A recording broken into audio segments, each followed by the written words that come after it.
So news is creeping out that retired world sprint king Usain Bolt was genuinely and seriously injured in that 4x1 relay final at the World Championships. The big man's injury, we understand, is classified as a severe muscle tear.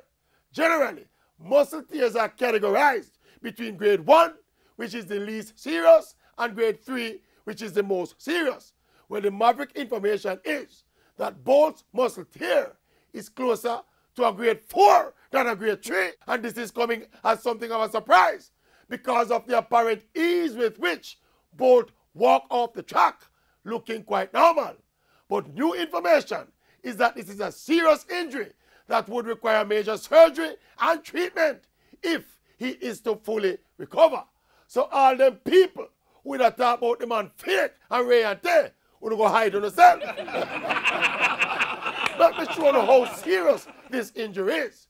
Anisha McLaughlin suffered a grade 2 strain in the 4x4 relay, and his wheelchair them used to take her off of the track. Well, the big man's injury is twice as bad, and him walk off of the track normal. So even in injury, Usain Bolt is still showing greatness. Of course, under normal circumstances, an injury like this would probably, once and for all, rule out a comeback for Bolt. But Bolt has proven that he's no normal athlete, and you can never rule out anything when it comes to Usain Bolt.